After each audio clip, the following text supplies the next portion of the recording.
Namaste. We welcome you all to the continuing series Evenings with Sraddhalu. My name is Alina, and together with Joel from Orville, we are going to be the moderators for this evenings. We invite the viewers to raise their questions in the chat box in YouTube, or you can ask questions prior by sending an email to integralstudies.in@gmail.com. We will cover some questions received from our viewers on the topic of education and teenage issues.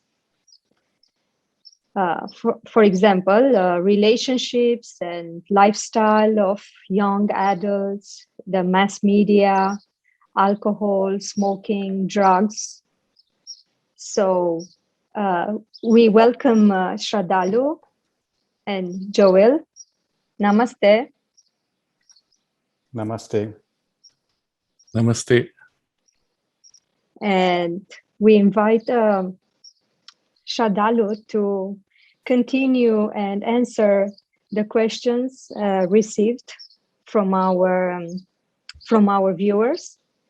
And I will start with one letter from Lavlesh Banot. Is technological singularity a threat to humanity at large? It is clear that it is being leveraged by the globalist, cabal, and the rest. In particular, please elaborate on this technological singularity, its impact on education and teachers, and how does integral yoga, integral education deal with it? Yes, it's a very interesting question. Yes. Please, Sraddhalu, if you could yes. tell us what does this technological singularity means, first of all? Yes. I never heard this term before. Yes. It's a term which is not commonly known. The media is not yet playing it out, where at some point that too will happen. It's a technical term. Singularity is a term used in physics and in mathematics to describe a situation where all the laws break down.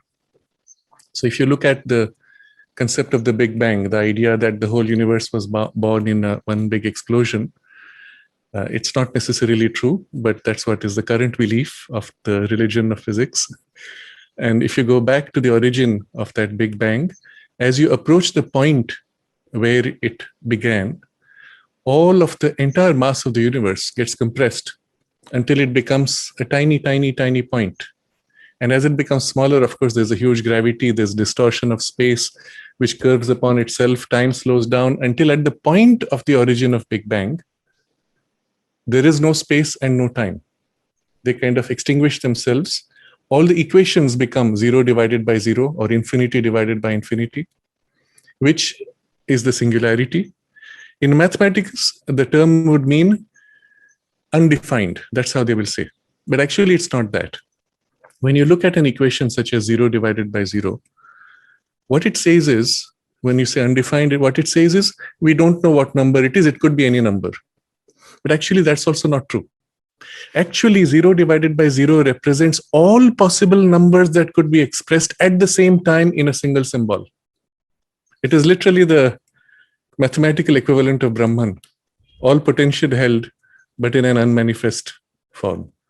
And this is what singularity actually means mathematically. In the domain of technology, the word is used to mean a point where we don't know what will happen. All existing predictions, all current trends, all the laws that we know somehow break down, and what you will have as an outcome is unpredictable. Anything could happen.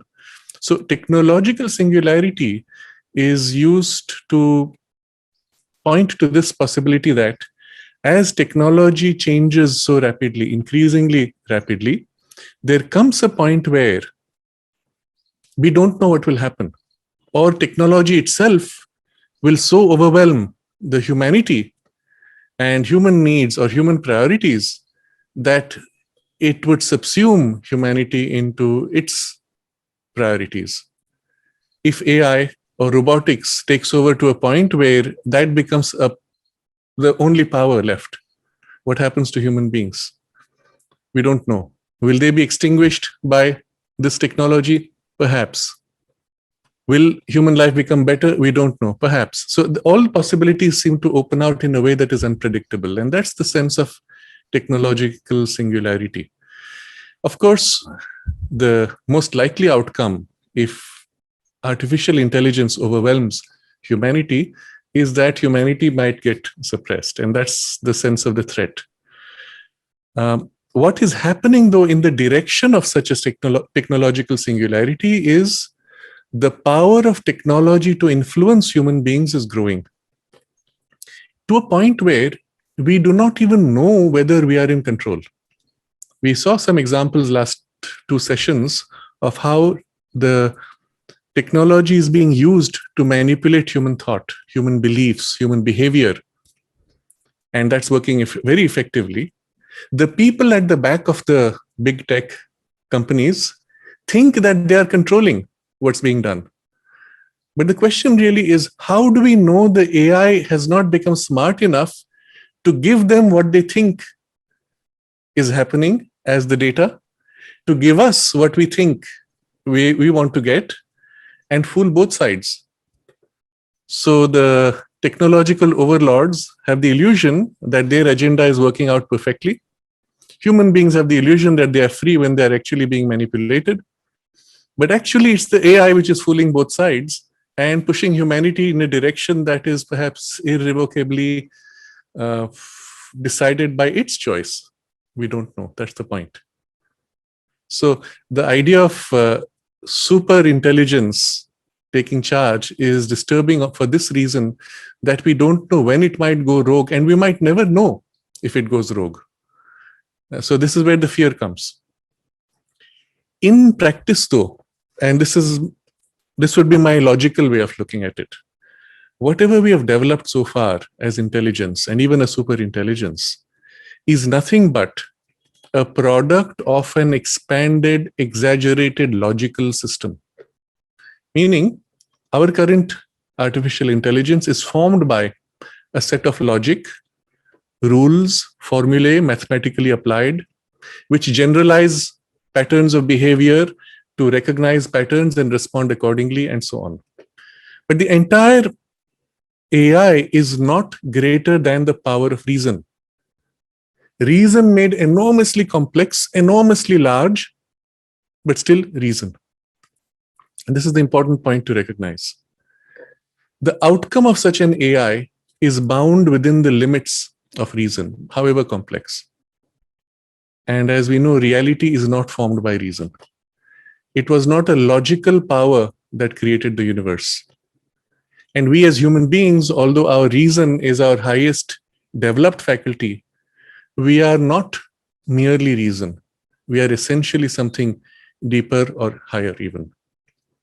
And I will say, let's say intuition even would be a greater truth. And so at least among humanity, which has some sense of the higher intuition, this gap is perceived. AI can only go so far, it fails beyond a point. Even if it tries to overtake humanity in some way, the intuitive power in humanity would activate and recognize and perhaps begin to act to counter. Perhaps it would be too late, we don't know. So we have scenarios, for example, in science fiction, where the AI starts a nuclear war to eliminate human beings so that only machines will survive.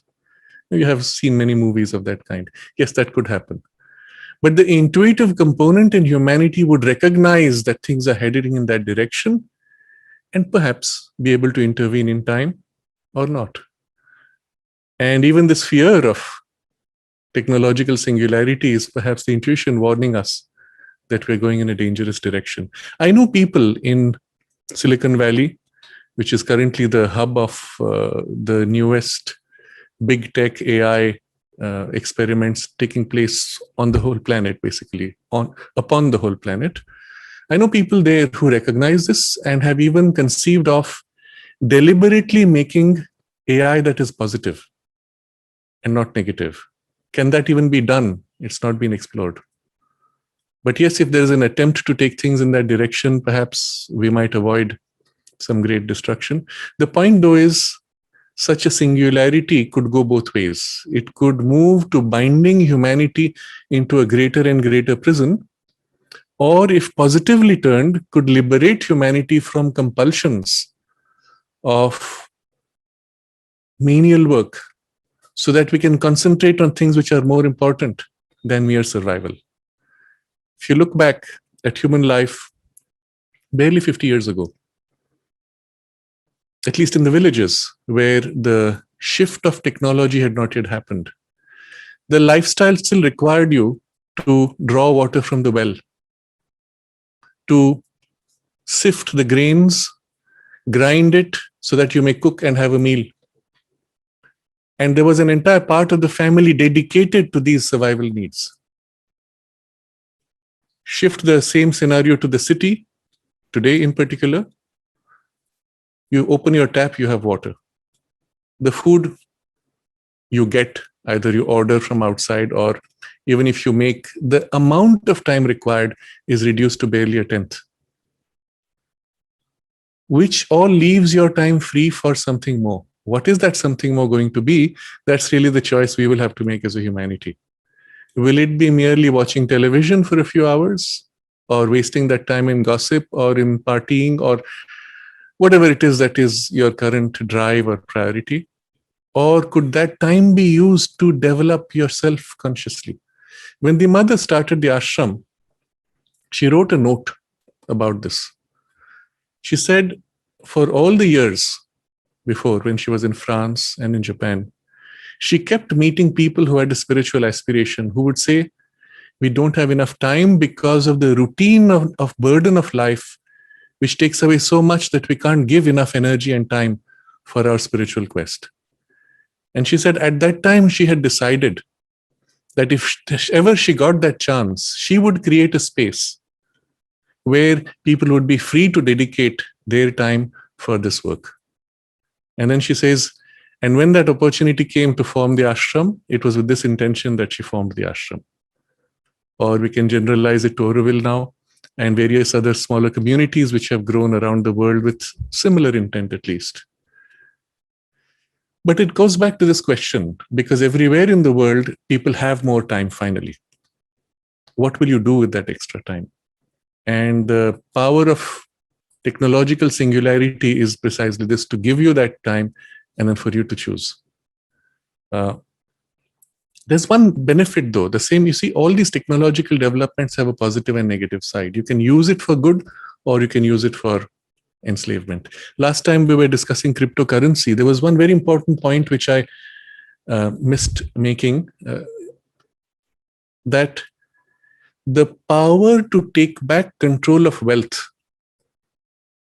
or rather, taking back the power of wealth in the hands of the people, is a critical step for the freedom of humanity. Sri Aurobindo makes this observation, we touched upon it last time, and this point I wanted to make, that when the king has all power, it is when he can completely decide how much he taxes people or how the money is spent. For people to become free, they must take back that power. And Sri Aurobindo makes this observation that it was the genius of the British people that the British Parliament first took away the king's power of taxation into the hands of the parliament. That was the starting point of the decline of monarchy. And the same might happen with cryptocurrency. And this is an important theme. Last time we touched upon it, and perhaps we'll have a dedicated session about it later on. But cryptocurrency allows you to have a money system that is completely independent of any centralized control, that is entirely free, and which cannot be faked by a central power, at least in principle. And so that would bring back the power of wealth into people's hands. At least that's the idea. And this is only possible with this highly developed technology. It would not have been possible otherwise. So in similar ways, the power of technological singularity could go both ways. And obviously, the other side, which wants globalized control, is rushing to take control of it, whereas the freedom of people is not rushing with the same pace, but it can use it equally. The question about how it impacts education comes down to what is our goal of education. If the current goal, which is simply to train you for a job, I don't even use the word educate. The bulk of what we call education is actually training and not education. As a doctor, for example, you're trained to act in certain ways for certain types of symptoms. It's not an education. You're not taught to think. When you pass the exam to be a doctor, it's not because of your creative power that you get high marks. It's because your power of memorization, isn't it? So, and the same would be for most of education, an engineer similarly, a lawyer similarly, that you can quote prior examples and apply them in the current situation and swing it either way. That's your skill. But it is not a creative power in the sense that it can bring something new. You are not rewarded for being creative or for manifesting a new possibility. That's not what education is about. So, bulk of current education being a training program and not really education, when you have super intelligent AI, which can do what you would do far more effectively, what's your place? I don't know if I had mentioned this in an earlier session, but I had a lecture at one of the premier institutions of management in India, and we had on the dais some very big names from industry, so that they were presented to the children as aspirations for them to have. I want to be like X, who is now famous, wealthy, etc., powerful. And so when it was my turn to speak, I started by saying that everything that you've been taught here today, till now, for which you've all, and there were like 200 children who had won the highest marks in the big institution. I said, everything you've learned till now is not going to lead you to success, because all of you can be replaced by AI. Because what you've been trained to do, I can train AI far more fast, rapidly, and far more cheaply to do exactly what you would do by your training. So increasingly, we are reaching a point where the very nature of education is becoming pointless if this is the goal. And then I said, what will make you successful in this disruptive state where AI can replace you is something that AI cannot do. And that is where your creative power and your intuition and the ability to manifest something new, etc., will come in. That is what would make you successful. But the second point, I said, you are not here to become like them, because their example is already obsolete. Try to be like them, the world has changed. And to be like them, you would have to be not yourself. I said, the examples before you are meant to inspire you so that you may be yourself the way they became themselves. That should be your goal. So if you look at these two key points and recast education in these terms, then we could perhaps make good use of the opportunity that Singularity can offer. It will force education to review its priorities, but it's still happening too slowly. It's not happening fast enough. At the ultimate, the fact that a machine can do the best that you can do faster and perhaps more effectively with less mistakes will force you to reach out to those powers which are beyond the merely rational. And so a transcendence of our capacities would be the direction in which this trend might push us. It's already taking certain forms where inherently people realize the education is not giving them what they really want, and they're trying to find other ways, either other approaches to learning, or even find their own free search to discover what they want out of life and prepare themselves for something different. So these are trends we can observe. And I would say technological singularity can be a great aid for this transition of consciousness if it is used rightly. Thank you, Sraddhalu, for answering this question. And definitely we should talk more on cryptocurrencies and to give it its right place and how it could help and make use of it. I will further read the comment and the question from Zakari. I quote Zakari saying, as a young adult, I'm far more interested in the sciences than the lower emotional aspects of what's going on in our current culture. It seems as if our only option is to fall off the edge of the world, to escape the societal possessions of the Asuric forces. Something increasingly implausible and ineffective, with no space to create something new. What are we going to have to sacrifice to make this transition possible for the current generation?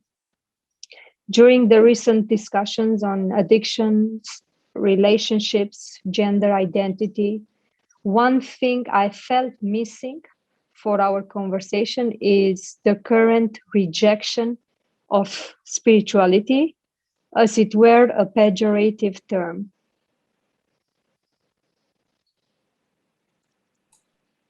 It's very interesting observations from Zakari, where there are a couple of other questions also which follow.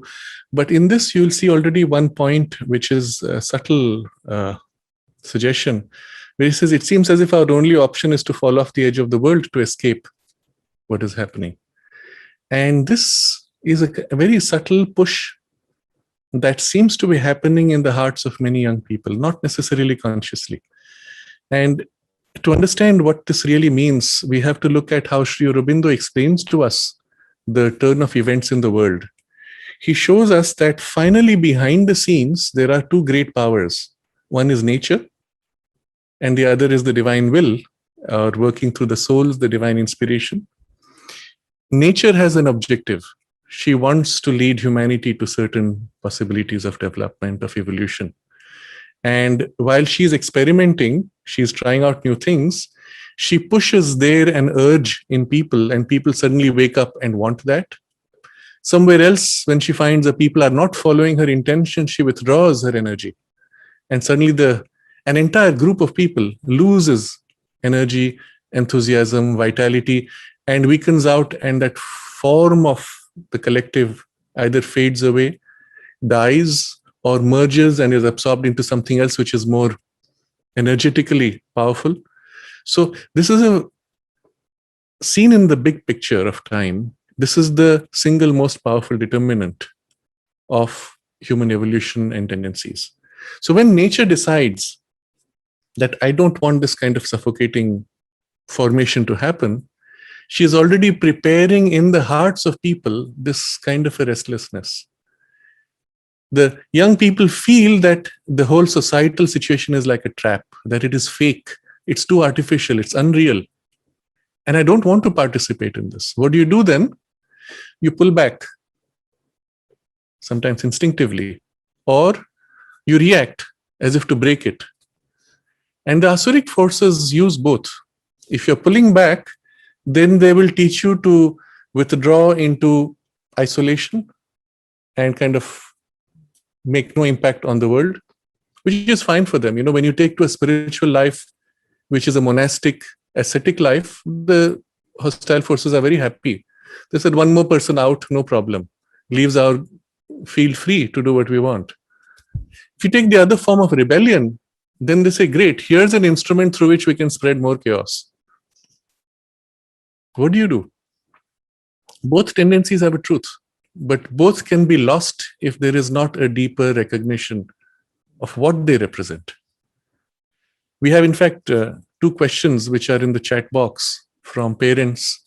One is saying that a daughter of 22 struggling with school wants to take a break, but she has a hard time convincing her mother what to do about that. The question I would say is, what is it that she seeks in the break? See, it's one thing to say, I don't want the school now, I want to take a break, and then perhaps I'll return. But what do I want to do during that break?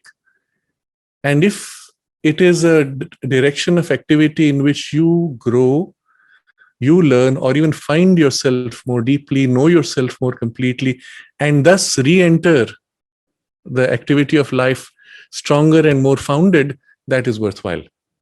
But if it's just to move around and lose your way in the peer pressure, of which we will be discussing more, then that might even be a dangerous passage in which the person could get sucked out and lose the capacity to focus and direct her life.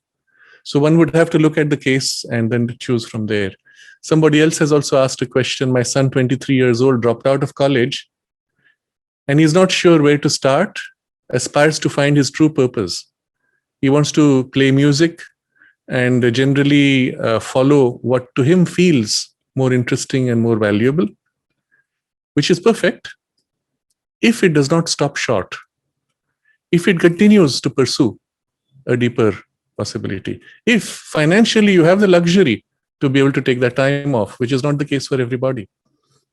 There's something very interesting happening I see this at least in the United States and in the UK, where in order to have a college education, you take a huge loan from the government or some banks. But subsequent to education, the certification you have does not allow you to earn enough money to pay back the loan. And the price of education is rising. The interest rates on the loan are rising. So you're being pulled into a debt trap even before you start your life. Whereas you go back 30, 40, 50 years ago, you, first of all, didn't need a loan. But even if you took a loan, you could pay it back within a year generally. You were free after that. So there is a very strange attempt to bind people early on. And then there are people who are trying to escape that binding, but not necessarily clear of how to move forward. The important thing is to have them refer to some deeper, let's say, guidance or a higher, larger vision in which they can contextualize this impulse. And then we will find a lot could happen. But the point I'm making is nature is pushing in the hearts of people, in the minds of people, to change direction. So this is one important observation from Zakari's question itself. And the second question, the question he has is about what sacrifices to make in the transition for current generation. And then his comment about the rejection of spirituality, as if it were a pejorative term. And it's happened in the young people mostly from the way the education was given to them. If you look back in India, again, I look back at 40, 50 years ago, every child had at home a grandparent who would be telling you stories of the Mahabharata or the Ramayana or from the Puranas. And each of these stories, although exciting, thrilling, often more interesting than Superman or Batman, would have a spiritual foundation, a spiritual message, and an educative content of the larger purpose of life, infusing morals also in the process. You see, morals is important, but it's not the end of it. Much of what you see in the Abrahamic traditions, as it is taught from the Christianity or Islam and Judaism, is morals as a form of preaching. You should do good because. And implied is the Abrahamic common idea of a reward. That if you do good, there's a reward. And so it happened in one of the discussions we had that somebody said, but if you let go of the reward, why would anyone want to be good? And it was a genuine question. So it was a bit of a shock for me to think that all the while he has been doing good because he's waiting for a reward in heaven. And it seems very strange because in the way you look at the whole concept of dharma or the sense of life purpose, you do good because you are good. And that's your natural way to be. That's your natural way to express. And that is far more profound and real, and not a pretense of what we can be. So this background, which was inculcated in all children, in a majority, went away when the families became nuclear. And then when now there is no family, no parent to really look after you, and all you have is television and the agenda of the educational system, in which all spirituality has been removed. If at all, there are religious components, and with them a bit of the morality, but the spiritual content of it even is mostly forgotten, because in the very act of objectifying teaching, you have to reduce it to object, to something which is tangible and observable, and you've lost something which is more essential. or it comes in very indirectly through certain patterns of bhakti and so on, devotional chants and so on. So we have a real problem here that the young people grow up with no perspective of the spiritual, with no knowledge that even such a possibility exists, and with everything reduced to something very basic, coarse and crude of a Freudian type of value system. I remember one of my friends came back with this great discovery of a book called Naked Ape, which basically reduced the human being to just animal behavior on a more sophisticated level. And even our attempt to beautify our body form with beautiful clothes or makeup was reduced to sexual drives being fulfilled. And it was so weird, so reductionist. It felt so wrong and perverse because that's not why we express beauty. We express beauty because we are beautiful inside, and we want that inside truth to radiate. And if animals also have equivalents of these things also, it's because of the same drive. It's not mating which is your priority. It is expression of a deeper truth which is your priority. But all of that has been filtered out, and you're reduced to something very crude. And so spirituality itself has been made a laughing matter. Again, I go back to my experience when I was completing education in the ashram school. And this is the ashram school, remember, with all the culture and the nourishing environment of the mother's presence and quotations put up on the wall every now and then. All the time you're dinned in with these things. Unfortunately, the teachers were not doing the right thing. They were not giving us the real touch of the spiritual. It was assumed that it would happen automatically, which also did happen to a great extent. But in the last year, when we had a creative program, the group which is completing their school, finally they do some kind of a creative program in the last few days. One of my classmates very enthusiastically said, "Let's do a program on a fake sadhu." Interesting. A spiritual man who is fake and out to fool people is an exciting drama to make. Why? Because that's what they saw in cinema. Because cinema by then had already been hijacked to promote this kind of a not only rejection of spirituality, but a mockery of spirituality as something fake. And that had already seeped into these people. I don't know what we could have done because it was probably already too late. They had already formed certain ideas. But that was long enough ago that by now, much of this has been lost. So the rejection of spirituality as a pejorative term, cynical turn to spirituality is so common today. So in India, it's happening, but it's also being countered by an awakening to the spirituality at the same time. So there's quite an extreme mixture of two extremes. But in Europe, it is almost unimaginable to have young people exposed to spirituality. I would in fact like to turn to both our moderators, hosts, Alina and Joel, to share some of their experiences because they've both been through this and lived the problem, discovered their spirituality, and survived what was a very contrary environment. But they've also seen their friends who might have failed in that effort to awaken or lost their way, or perhaps some who may have even awakened later. And so I would like to call on you both to share some of your experiences and views on this. Just as a quick introduction, Joel is a psychologist and a certified family therapist. So he comes with that background of interacting with family problems from this point of view, as well as from the formal training of the Western psychology. Alina is certified acupuncture therapist and also a shiatsu therapist. And so again, in the healing sector, you're meeting people who are broken, helping them find their direction, purpose, and integration. And maybe I'll call upon Joel first to share your experience or your comments generally. Hi, Sraddhalu. Hello, everybody. Can you hear me? Yes. Yes, so I'm in Aurobindo for people who have not situated me straight away, but I've spent 37 years of my life, the first one in Belgium, what was interesting in the Belgium Western context is that spirituality was at that time, 15 years ago, quite totally inexistent. So it's not there at all. And even when I go there and I meditate in Belgium, the connection to the divine is much more complicated. So I guess there is a kind of a heavy atmosphere who doesn't help and doesn't support spirituality. But apart from speaking of my experience that maybe not so interesting,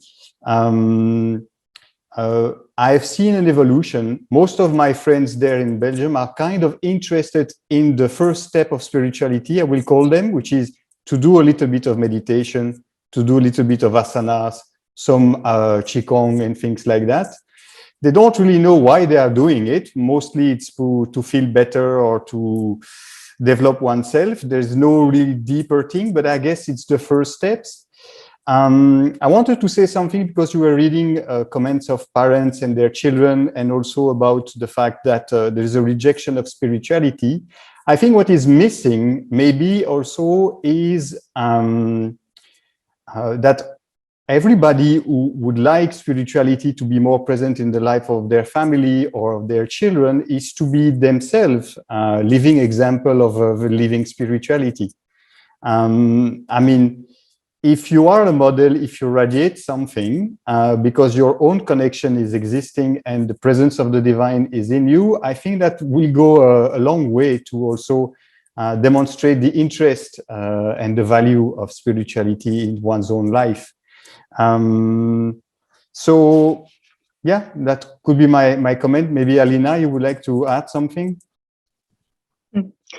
Yes, well, I see that nowadays amongst my friends or amongst the environment where I'm currently living, because let's say I meet many people from different countries and coming from different backgrounds, and they all have a turn towards spirituality, and it's like a fashion now to say that we have all this turn, and everyone is seeking spirituality through their own means or through what they understand of that.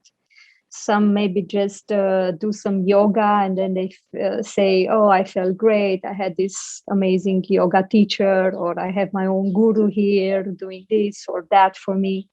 And it's kind of a trend nowadays. And on one way, I say that many of these people, they are seeking for something which is true through spirituality, but of course it's very superficially misunderstood and of course misused. And I think we should give a right place and a better understanding to what truly means spirituality or yoga. So each time I meet these friends, when we talk about it, I kind of understand that they only took one side or one aspect of what truly means spirituality, or maybe just doing yoga on a mat and being an amazing acrobat. That doesn't make you spiritual or a much better, a greater person. But I see everyone has a turn, and that's my wish, that everyone can find the true, sincere turning point towards spirituality, not using it just because it's very fashionable, but for a real inner seeking and for finding the true meaning and purpose for their lives, for example.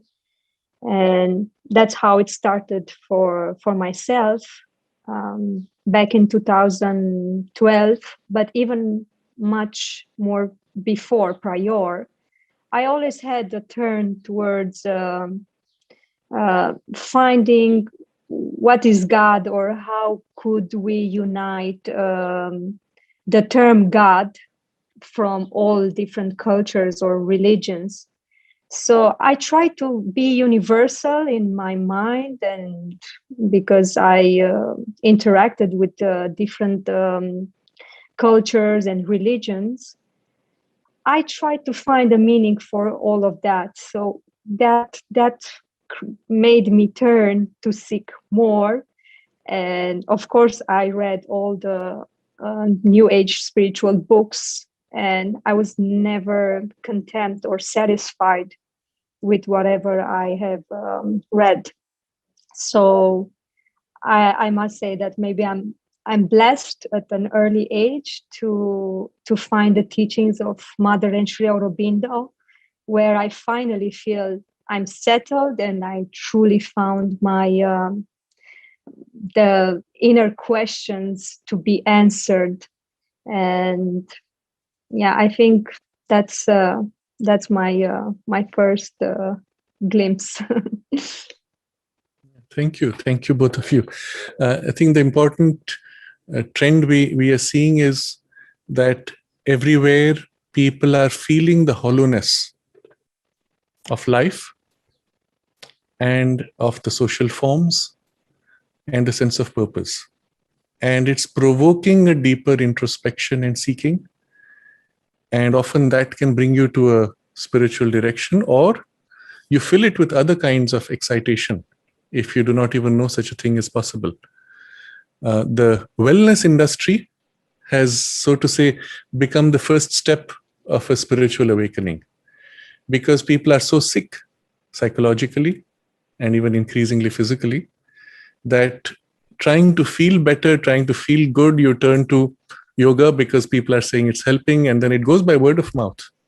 People come back with such radical, dramatic changes through just basic practice of asanas and pranayam and perhaps some relaxation or basic meditation, that it ripples out in the friends circles and people turn to these means as a first entry. But of course, as we saw, what yoga means for them is still very superficial. But still, as an entry point, it's making a big difference. And Sri Aurobindo, interestingly, had observed this, that yoga would be one of the greatest tools that nature has created in India, which would be India's gift for humanity. Of course, he meant it in the full scope of what yoga means, but still, as a first entry, what has gone through very superficially is a starting point for many. So yes, I think that's yes. that's what I felt as well. That only when you have problems and you're suffering deeply and you have this emptiness inside you and you're not finding your inner purpose, or you cannot align to a central aspiration. So that's when people start wandering and trying this and that. And it's true, nowadays somehow spirituality is very expensive, if you think in terms of all these retreats and wellness centers that are promoting it, and it started to become a very luxury, inaccessible thing for most of the people.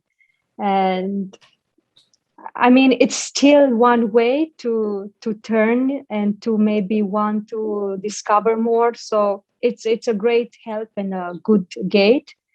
But yes, I hope that people will go deeper into finding and exploring, and not just taking everything as it's served from all these let's call new age spiritual gurus and shamans. And it's a very subtle fine line in between what is real or what is fake, or what brings a true transformation that comes from inside outside. And But this brings us to the next question, actually, which is actually picking on the point you're making now. Yes, so Zakaria, if I pronounce correctly, yeah, he made a nice comment saying sexuality and sexual activity in terms of what's portrayed as normal is being more divorced from any spiritual long-term satisfaction. What's being taught to kids for entire generations successively is losing more substance. When do we deal with this elephant in the room? what gets brought up as spirituality is polluted by drug culture. Only now drug culture is increasingly becoming an unregulated and venerated de facto codified legal businesses. Where are we going to raise our kids without this influence? It's impossible, yet alone for ourselves. What must be done for ourselves and others to disrupt this influence? How do we collectively escape this possession the media is taking hold, and that of the cabal? The last example I'll give, because it's been addressed before, is media companies making contempt promoting the transition into animal form from the human form. As you mentioned before from that book, how they presented humans like having these animal behaviors.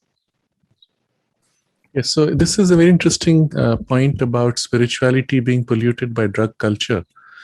I remember I had a session in South America, in Brazil, where we had the group with which that I was with had been invited to attend in a particular space where one of the very famous Brazilian gurus was also going to come and address. And we were all coming from different traditions from all over the world, and he would have been one of those. The group that had primarily gathered there was known to him or used to look up to him. And I found that group to be very open, very sincere, some of them with a very intense aspiration. But when we came into that space, the group of people who were waiting for him, they were all in strange, unclothed conditions, wandering around, dazed. And then I was told that they were on drugs and that this guru used to teach as part of his teaching that they were to take ayahuasca and other drugs. And what is interesting is the people never had a chance. They never had a chance even to know that spirituality is something more than that, or even that this is unspiritual or can actually take you off track if you are not careful about it. He himself participated with them into those ayahuasca journeys, as they call it. And I wonder how much harm it would have done to them. I have another example I want to share. This is somebody who came from a very strict tradition. He was a practitioner, teacher, very inspiring, and an amazing person. He married a lady coming from a very conservative Christian background, but which was totally dedicated to service to God and worship of God from their tradition. And they matched so well. They had such a good partnership of energies and ideals. And then a few years down, they had separated. And I asked what happened. He said somehow she was not interested in this spirituality. She was seeking the South American brand of drug-inspired spirituality. And I was wondering what it is that a child who has grown up in perhaps a very strict religious conservative background, married to somebody who is a genuine practitioner and even a charismatic teacher, now takes to drugs because something is missing, or that provides an immediate high which they think is spiritual. That means nowhere in the education or in the experience so far was the distinction ever made. And so again, I go back to the same question which we discussed earlier. If you have no idea, if education or the cultural background has never told you what is true spirituality, then anything non-material, anything that provides an experience of an escape from the narrowness of the material consciousness is for you spirit. Spiritism, as distinct from spirituality, becomes now the way. And so a lot of this is taking place among the young people in their turn to find something more liberating, and not necessarily that they think of spirituality, they turn to drugs. But if they turn to spirituality also, they might find drugs pursuing them. and they may get badly sidetracked. I want to make a couple of comments about this because not enough has been said about the dangers of what the drugs could do for those of us who seek a real spiritual life. And I find this even among people of deep practice in many stable and highly mature spiritual lineages, that this distinction is not obvious. They just say drugs are forbidden. But why? What happens? Not explained. So I even had a case, I will share this as a strange experience I had. I was with one of my hosts, and we were invited to somebody's house, and then we discovered that they were having what they thought was a spiritual evening. And they had brought in a shaman from South America who pulled out his bag of drugs, and he was about to distribute this to everybody for their spiritual evening. And I said, no, thanks, I won't have that. So the host there said, yes, you do your thing and we will do our thing and we will both be in spiritual states. No, that's not how it works. But well, so I had an opportunity to observe this. I saw what happened while those people were in a drug state. Suddenly there was a lowering of vibes in the whole room. It became smoky, dark, heavy, dull. And the space they were accessing was extremely low. You know what Sri Aurobindo calls the lower vital. Subsequent to that session, I don't know, it lasted an hour perhaps. One of the ladies there was in a state of some kind of what they would call ecstatic thing. She had seen the seventh heaven of her tradition, and she was still seeing it, and she was in this dazed state, and others were consoling her while she was in an agitated and excited state.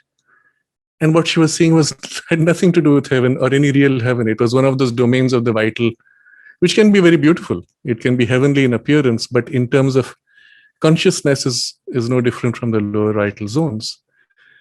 And so it was, in fact, a highly deceptive experience that they were all being given in the name of spirituality. But also what happened is one of my host who took me there from a very rooted spiritual tradition also took one of those things. And that's all. So in another discussion we had, somebody commented, oh, drugs give you the high, it's the easy shortcut. And the other person said, no, that's a shortcut. You should not take a shortcut. You should follow the long way. My logic was, I said, no, if there's a shortcut, you should take the shortcut. But the point is, drugs are not a shortcut. They don't take you to a spiritual domain. What do they do?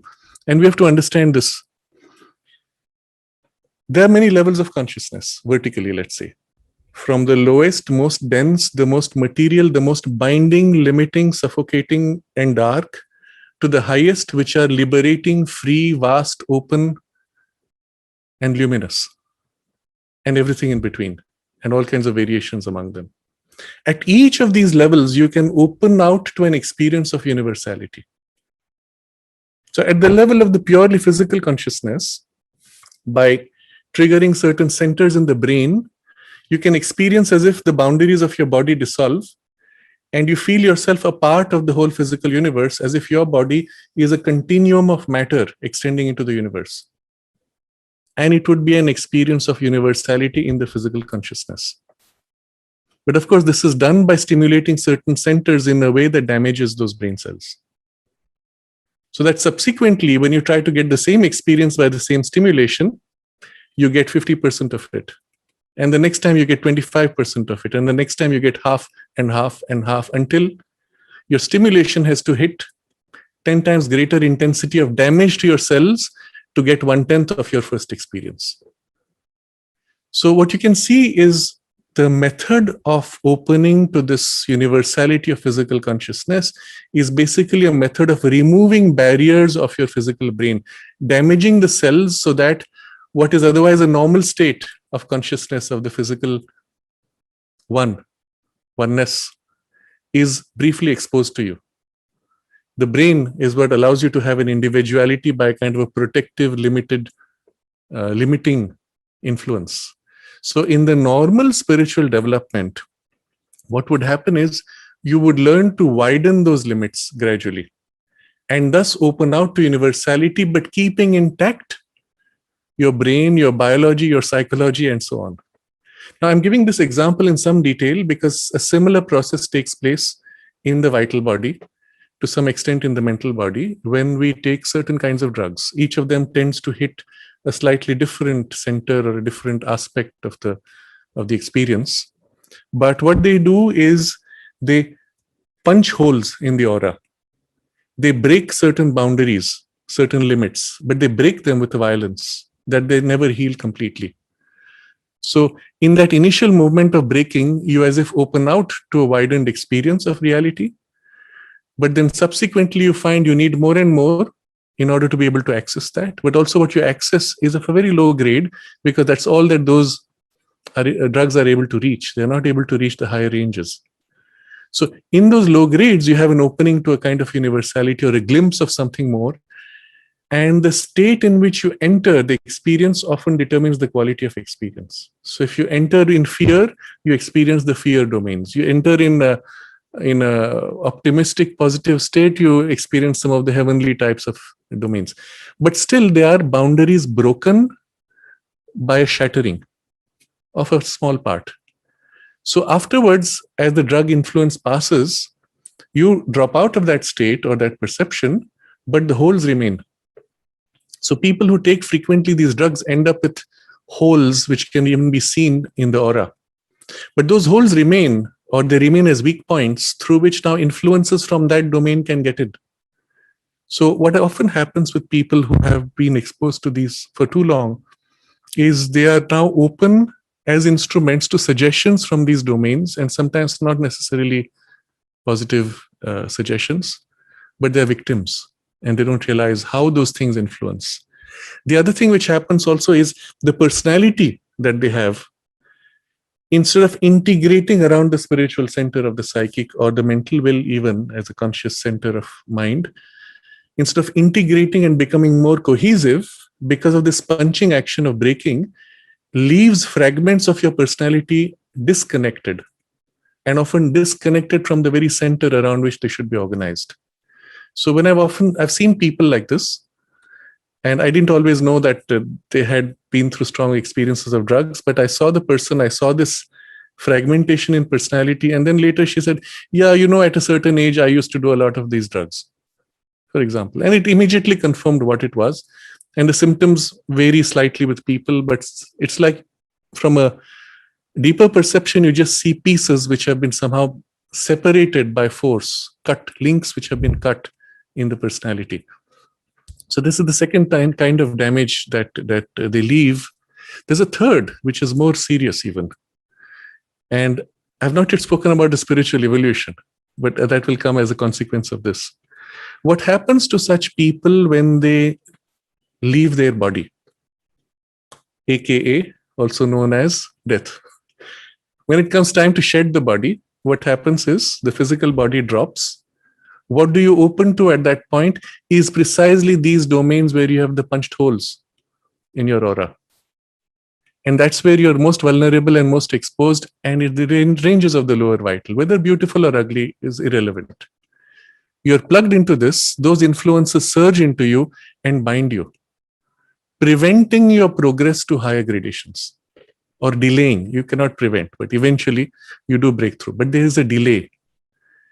And the transition to the higher ranges, which are your own, are unnecessarily delayed during this period of other interventions in which you might find yourself struggling or even confused or lost. Now, I'm taking this as an example because this is what happens in your normal living period then of life. When you try to open to the higher spiritual realms, the first thing that happens on opening is these weak points which open up. And you find yourself opening to precisely the contrary influences than the spiritual, which would have drawn you up. Instead, you find yourself opening to these other influences, and they may, if not positive, can even harm or attack. So I've seen people who were damaged in this way. As a result, their attempt to meditate used to lead them off track every time, because they would slip into these things because the grooves were formed, the gates were open. And unless their aura was healed or their natural protection was closed by some occult or spiritual means or help, they could not proceed into higher ranges. Or even if they did for a while, Later on their own, when they tried to open, again, this would open. The lower ranges would open and they would find themselves in trouble. So my point in this is drugs not only are not a shortcut to spirituality, but they are a dangerous sidetrack which can harm your free spiritual development for not only this life, but even post-life. When you leave the body, they can harm the passage to your own higher ranges. And so this needs to be explained. Unfortunately, in most of the religious or spiritual traditions, they just say no, bad, and it's given a moral form. And since there's no reason, no explanation, well, morality is increasingly becoming less important in human values. So, well, you break rules, try it out. So what if I try it once, is the argument. In one of the earlier discussions, I had pointed out that even a one experience changes your brain fundamentally. And this is confirmed by fMRI scans. That's the beauty of modern scientific tools, that we can actually see what happens. And the brain is changed for good once you've had that high. And there's no question of, let's try it once and then I will. What is being done in that once is often done, irreversible. What to do if you have been exposed to these things? Well, stop immediately. Whatever you've got from it was useful, move on. And I'm saying useful because when I spoke a little firmly against drugs in one of these meetings, there was a Swami from a very respectable tradition, genuine, highly mature spiritually. And he said to me, it's not so bad. And then he shared his experience. When he was 18, 19, he had an experience with drugs and it opened him to the spiritual possibility. So for him, that was the positive side of it. And the point which I didn't have a chance to discuss with him was, because within him the spiritual was already ready, the opening of the gates, the breaking of the purely physical narrow boundaries immediately opened him to that possibility, which ideally would have been done with a more supportive education. But it's not like that for everybody. For most people, it just opens to the lower vital ranges and then all the problems which follow. So this is just general comments I wanted to make about, and so I like this phrase, spirituality polluted by drug culture, but the point also, how do you raise kids without this influence? It's almost impossible today because almost every new movie, and I mean new in the last 10 years, every new TV series is showing people turning to drugs and alcohol as a routine. Just like that. You're shown explicitly the way smoking was being pushed in the last 50 years by the smoking lobby. What would they do in cinema? The hero has this moment. He stops and says, now I've found the solution. So the cinema is at the crisis point. Everything is about to be lost. And the hero comes and says, I have found the solution. And everyone turns to him and the audience is fully now identified, waiting for the solution to be revealed. He pauses, takes out a cigarette, takes a long, deep puff, blows out, relaxes. What's being done? You're programming the audience with that experience. It's literally you're drinking in the experience. And then slowly he speaks his solution. And again, these kinds of images, and they were all done with an intention. The tobacco lobby was funding cinema to show smoking at those critical points. The same thing is being done today with drugs. I think all of you who are watching this will have seen at some point, if you have watched recent movies or TV serials, you'll have seen people snorting lines of white cocaine. It's so common as to be almost considered to be as common as drinking water. Every time the people in the movie or the serial, let's go out for a drink. Let's join me for a drink. And drink means alcohol. Whereas in the English language, drink meant drink water. Would you like a drink? Implied was water. Today it's implied alcohol. No, I don't drink, you say.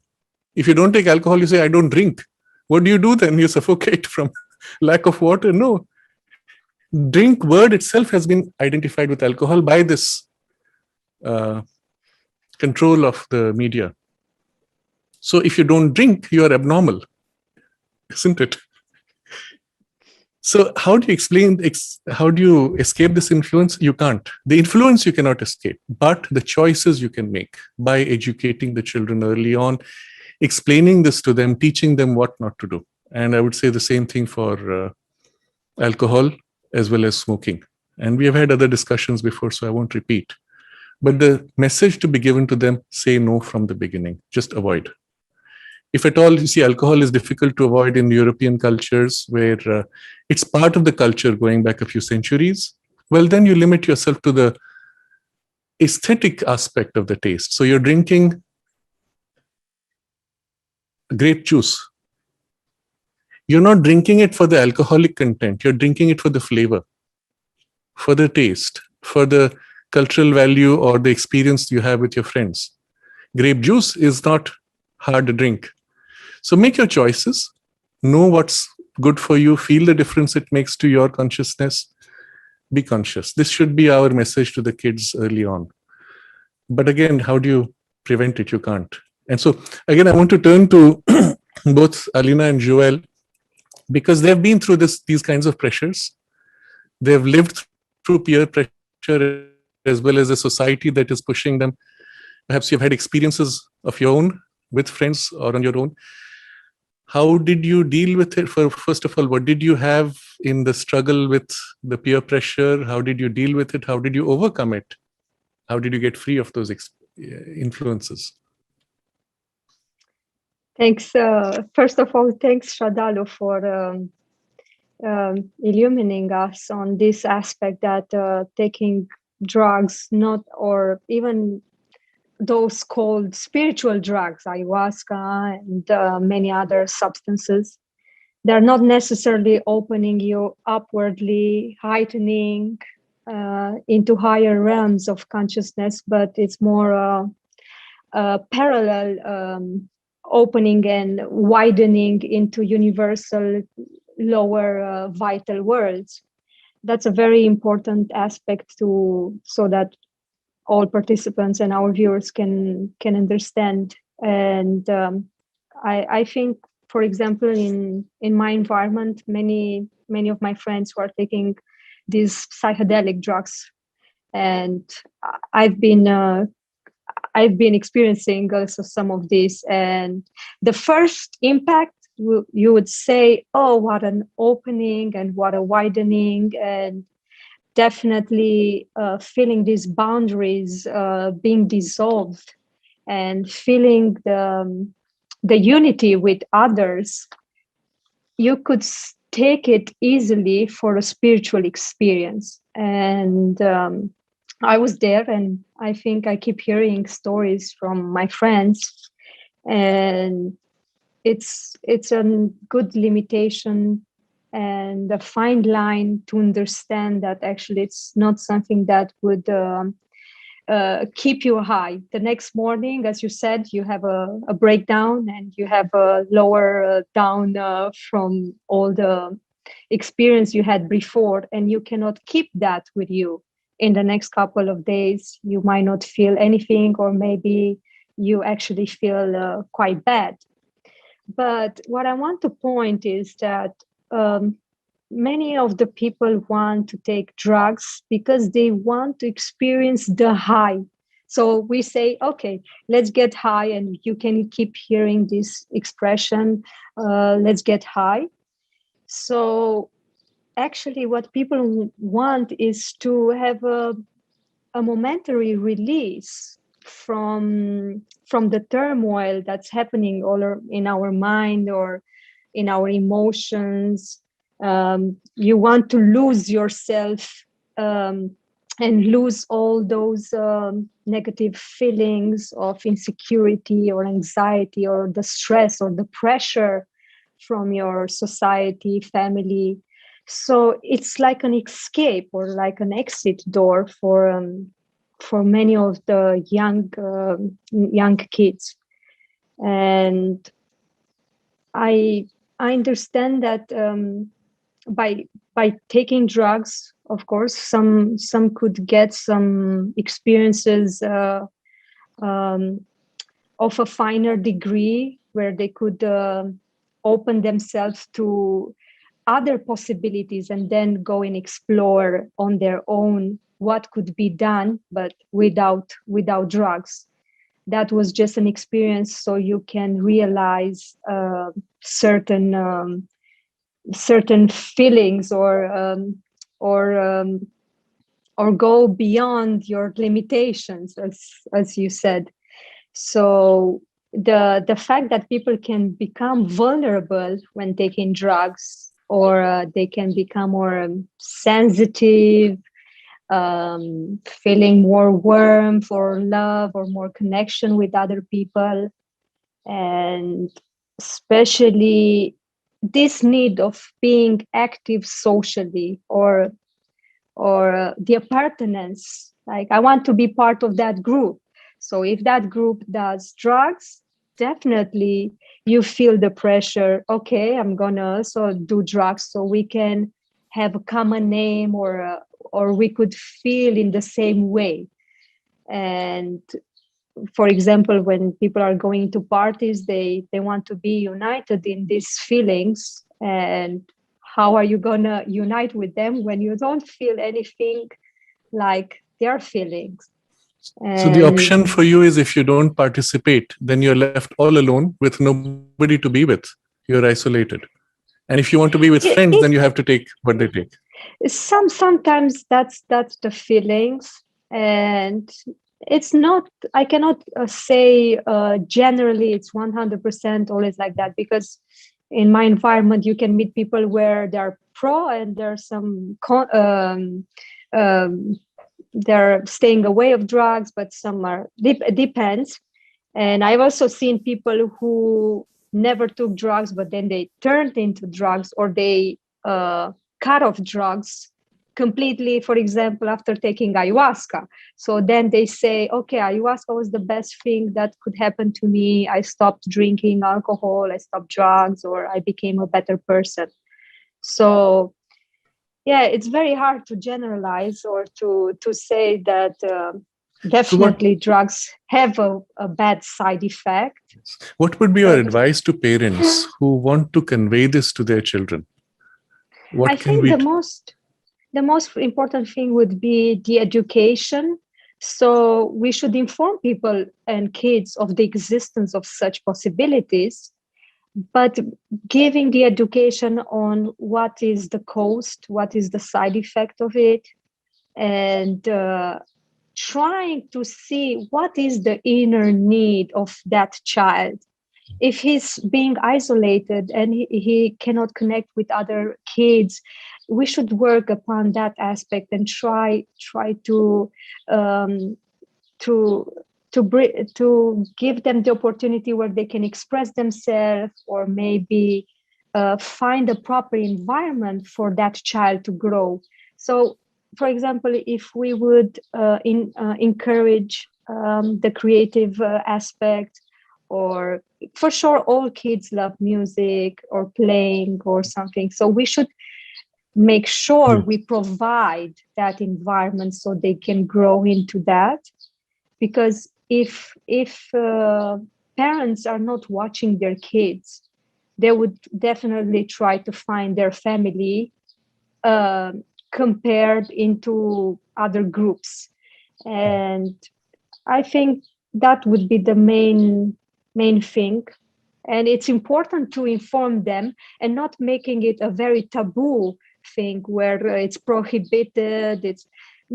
I think if you are enoughly relaxed and maybe talking about drugs, you don't have to take it on your own. There's so many documentaries nowadays that you have access to all free information, and you can see all certain drugs, what they do.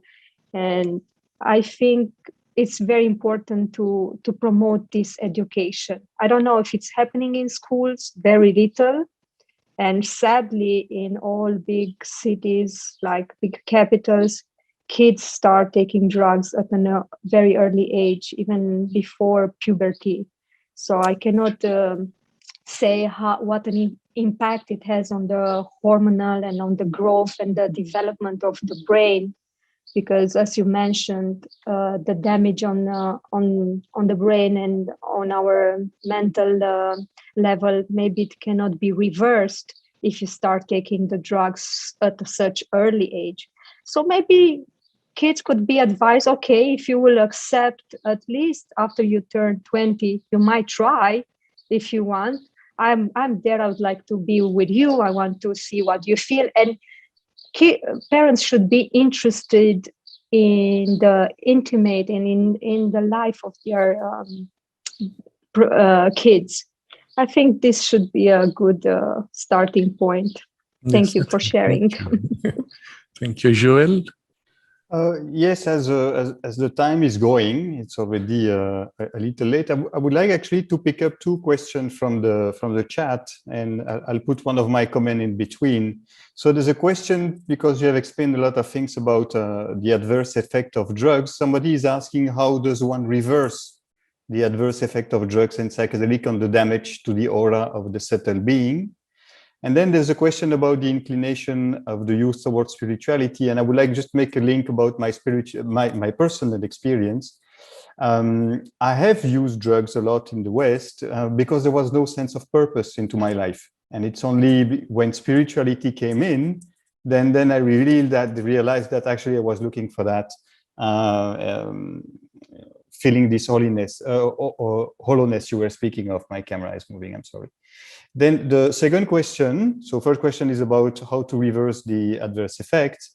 And then the question is, what's the course of action for the youth who do not feel an inclination to spirituality, or those due to bad previous experience or misinformation? How can they cope with the world? So what will be the course of action? So maybe you could address those two questions since it's already a bit late. Oh, you're mute. You're mute. Yes, unfortunately, we have reached our time. So I think this part of this question, which we are currently discussing, as well as the next few questions which are related to this, we will continue next time on the same topic. And we will also include some of the questions which are already on the chat box.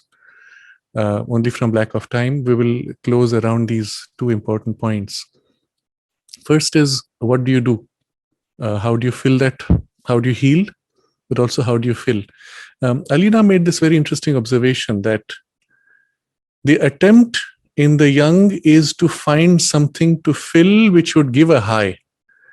So really what it's describing is a sense of being boxed in, of being suffocated, from which you want to kind of a release, but also a lift out of the dullness of the state in which we are. And this can be given through, most easily, through some of the refined arts. Sri Aurobindo uses this phrase, music, art, and poetry are the perfect education for the soul. And these are the three things which are completely neglected in our current education. Or if they are brought in, they are only brought in a very superficial way, more like a superficial mechanical aspect. Poetry is completely out. Music and art are more as a skill rather than an expression or an attunement to something more refined. But then, like this, listening to music, which is elevating, can give you high. I've met a lot of people, and one of the questions I ask is, why did you stop the drugs? Why don't you continue today? In fact, I want to ask this to you, Joel. Why don't you take drugs today? What is it that you're filling it with, or what is it that it's not giving you that you're getting otherwise?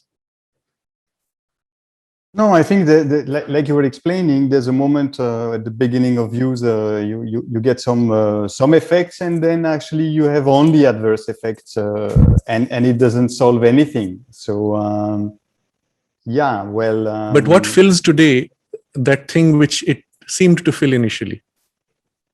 My spiritual life, for sure, totally. What is interesting is what pushed me to become a drug user on a very regular basis was just after the death of my father, and I was 30 years old. And I say, he's going to the void. So what's the purpose of life? There's no purpose of life. And he died quite young. So I said, okay, if it's like that, let's just enjoy and let's just party. You see? So if I had a glimpse of why we were here, incarnated soul with a evolutionary process, changing consciousness, coming back, going, probably I will not have gone that route. But in the West at that time, nothing was of that sort was easily available. So I guess for parents, it would be nice also to just map out. I remember not long ago a discussion with my godson, which is a teenager, and he asked me, okay, what do you do in India? And I say, I meditate. And we had a 2 hours discussion about what is meditation, why do it, what is the divine. And he was very interested. And I guess just to have this point of reference, we never spoke about it again, but at least it's in its atmosphere. Just sharing that. Okay. So the high is really an attempt to find something higher in consciousness, isn't it? So if you can give the children an experience of a higher state, however brief, and most parents don't, and enjoyment. And enjoyment, because people seek for pleasure, mostly through all these drugs or other. Higher enjoyment, refinement, Yes, higher state of consciousness, something which experiences the liberation from our narrowness and limitations, even if for a short time, but then which is accessible to you at will, and which is in a continuity with your normal state, so that it's not something broken, but a widening. So this would come ideally in the educational system itself through these experiences of refined, uplifting music, art, poetry, or even other kinds of activity, or environments or practices, which might include forms of pranayama or meditation, even of basic kinds. But what I recommend highly to a lot of parents, I say, first of all, do you have a practice in which you enter into a conscious state? So some of them, yes, they do a puja, a prayer, or a meditation. I say, what happens to the children? They continue to play. I said, why don't you involve them? One of the suggestions I would make, if you have such a practice, and you must have, otherwise you're missing the point. You can't help your children if you don't have it. You must have a practice. You must have a space in the house where the spiritual presence is invoked repeatedly until it is fixed as a living experience. You walk into that prayer room or prayer space or prayer corner, you should feel the presence. And then your child has an experience of what it's like. And what happens now when the child is now in distress? You go to that place. The place which gives you the high, the lift, the opening, the peace, the calm, the deep joy, the touch of the spirit. If you don't have that, if you don't have the experience of it, how will you let the child know that such a thing is possible? So in houses where I've seen there is a presence like this held, it is a beautiful thing to observe children spontaneously going there when they need support. Even in a school, there should be a prayer space. Not just as a neutral space, what they do in airports, there's a prayer room. What is the room? It's just a blank, empty room. There's no presence. So you do your prayer as a mechanical routine, but there's no presence there. So what's the point? Have a presence. You must ensure the presence in which they can feel the touch. So the best would be to give the children an experience of these higher possibilities, and then you do not need the drugs. And the point which I was making is, I've met so many people who, having passed through that, they say, no, it's not giving us what we want. And there's no interest at all left. So whatever the drugs did has zero value for the rest of their life if they found something deeper and higher. And drugs cannot compare with that deeper and higher, that even a touch of the spiritual can give. And that's well within our reach. The other question is, how do you heal the damage done? There are two ways. One which should be a much more occult way, by feeling the gaps within you and then consciously filling and strengthening the boundaries and healing the aura itself. That would be one way to do. But the most direct is if you can consciously open yourself to the divine energy, consciousness, presence, and particularly the aspect of the divine love of the mother. Because love is inherently a power of unifying, healing, harmonizing. When you are filled with the mother's love, even just in your heart, but eventually glowing out to fill your entire aura. When you're filled with that, that heals, that closes that harmonizes. The pieces which have been cut up and fragmented within your personality are again brought back and gradually organized around the central aspiration, which is the link to open to the mother's love and to call her love into you.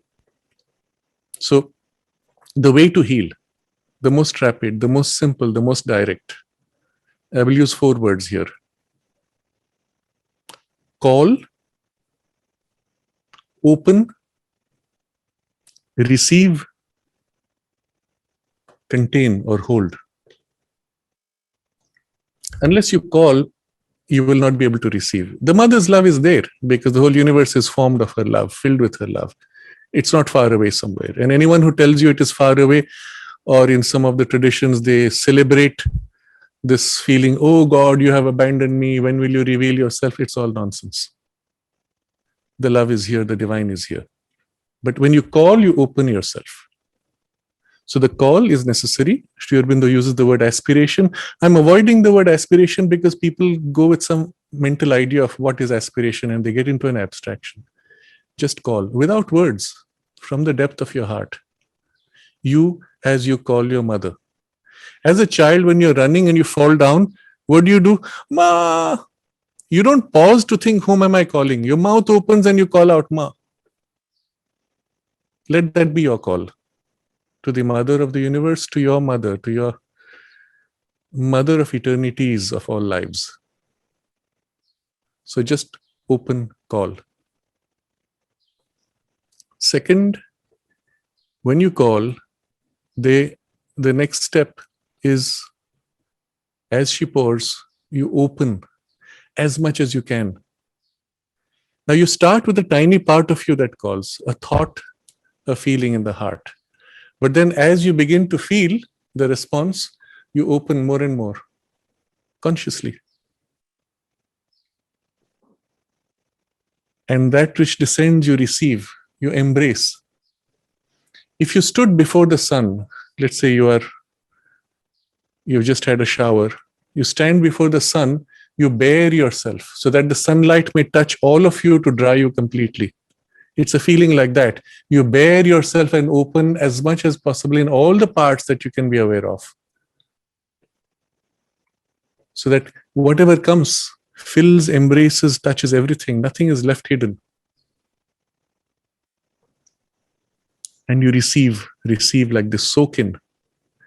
And then the 4th step is to contain. What you have received, what you have soaked in, you hold. You don't let it spill out. You see, if you're a vessel with a hole at the bottom, what pours in flows out as quickly as it pours in. So there's never a chance to saturate and marinate like pickle.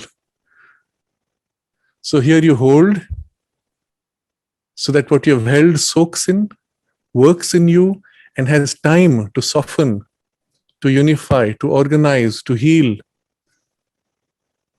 And literally, it's magical, transformative in its outcome.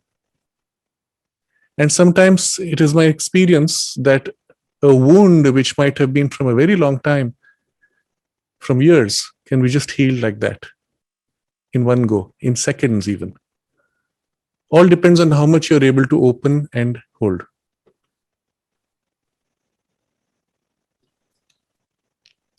And so perhaps this should be our way forward, irrespective of whether it is by drugs or by some events, experiences of life that we are damaged, we feel hurt, we feel even broken because of certain events. Well, open that part of you where you have the distress in this way to call, open, receive, and hold.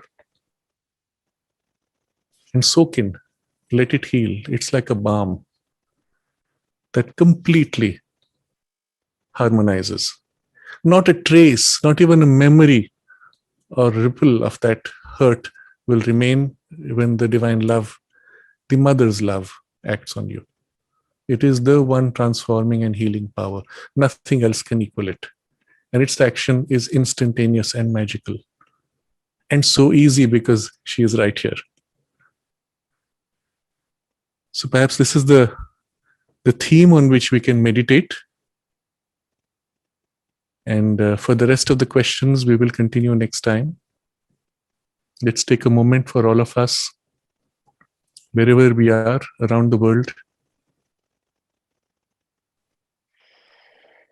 Evoke the mother's love.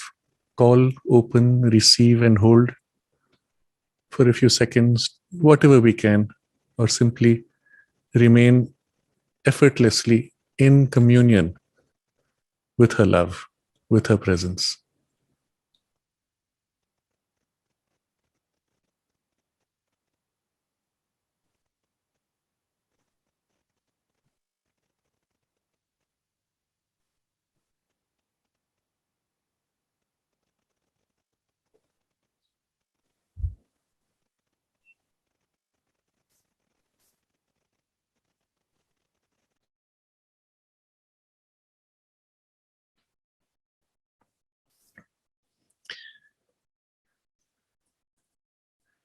May the Divine Mother embrace the whole world and heal the world's strife and all of us and our lives, drawing us into her embrace.